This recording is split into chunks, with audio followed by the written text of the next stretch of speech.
Dans cette vidéo, je t'explique simplement et brièvement le résultat des élections du Conseil national 2024 en Autriche. En 2024, le FPÖ a créé la surprise en arrivant en tête des élections du Conseil national en Autriche. Avec 28,8% des voix, il a dépassé son meilleur résultat précédent de 1999. Le VP est arrivé en deuxième position avec 26,3% des voix, évitant de peu son pire résultat. Avec 21,1%, le SPÖ a également obtenu un résultat historiquement faible. Neos et les Verts suivent avec respectivement 9,2% et 8,3%. Le VP n'a pas réussi à s'imposer lors de ces élections et s'est retrouvé en deuxième position. Le chancelier Karl Nehammer a souligné que le parti avait certes entamé une course de rattrapage, mais que celle-ci n'avait pas été couronnée de succès. Il a reconnu que la déception était grande, mais a souligné que le VP continuerait à se battre. Le secrétaire général Christian Stocker a confirmé que le parti soutenait fermement Nehammer. Une coalition avec le FPÖ de Herbert Kickl est toutefois exclue. Le SPÖ a également subi une défaite lors des élections et a obtenu un résultat historiquement mauvais de 21,1%. Le président du parti, Andreas Babler, s'est montré déçu et a parlé d'un « résultat douloureux ». Il a déclaré que le parti s'en tiendrait à ses valeurs et qu'il devrait continuer à s'opposer à une évolution comme celle de la Hongrie.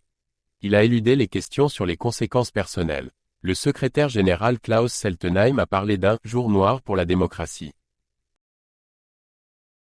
Le parti Neos a obtenu son meilleur résultat lors d'une élection au Conseil national et s'est assuré 9,2% des voix. La présidente du parti, Beat Meinl-Reisinger, s'est réjouie de ce résultat et l'a considéré comme un signe que les Autrichiens veulent du changement. Elle a souligné que son parti était favorable aux réformes et qu'il était prêt à prendre ses responsabilités. Le secrétaire général Douglas Hoyos s'est lui aussi montré confiant quant à une éventuelle participation au gouvernement. Selon lui, les gens ont clairement demandé des réformes.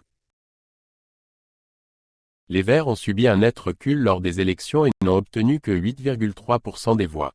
Le chef du parti, Werner Kogler, a déclaré que le résultat était douloureux, mais a souligné que les partis gouvernementaux de toute l'Europe devaient faire face à des temps difficiles.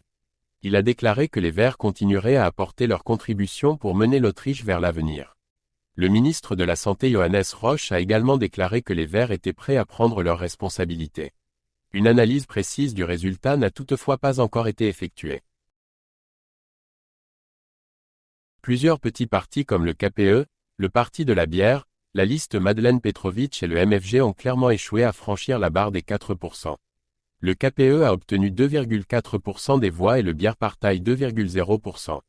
Les deux partis se sont montrés déçus du résultat, mais ont également vu un potentiel pour l'avenir. Madeleine Petrovic et Joachim Egnier du MFG ont également manqué leur entrée au Conseil national. Ils ont également annoncé vouloir continuer en politique.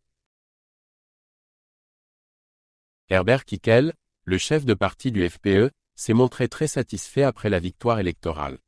Il a déclaré que le FPÖ avait écrit l'histoire et a remercié les électeurs pour leur courage et leur confiance. Pour son parti, ce résultat signifie qu'il maintiendra son cap. Il a critiqué les partis qui avaient exclu une coalition avec lui et a remis en question leur compréhension de la démocratie. Le secrétaire général Michael Schnedlitz a également parlé d'un moment historique pour le FPÖ. Après les élections, le président fédéral Alexander Van der Bellen s'est exprimé sur les négociations gouvernementales à venir. Il a souligné que dans une démocratie, les compromis sont nécessaires pour former des gouvernements stables. Celui qui n'obtient pas à lui seul plus de 50% des voix doit convaincre d'autres partis. En tant que président fédéral, il veillera à ce que les piliers de la démocratie soient respectés lors de la formation du gouvernement. Sa tâche consistera à garantir la confiance dans les nouveaux membres du gouvernement. Après les élections, il est difficile de savoir à quoi ressemblera le nouveau gouvernement en Autriche. Certes, le FPÖ a obtenu la majorité des voix, mais plusieurs partis ont exclu toute collaboration avec lui. Le VP a déclaré qu'il ne formerait pas de coalition avec le FPÖ dirigé par Herbert Kickl. Les Verts et le SPÖ se montrent également critiques à l'égard d'une collaboration avec le FPÖ. Il reste à voir quelles coalitions seront formées dans les semaines à venir et quels partis formeront finalement le gouvernement.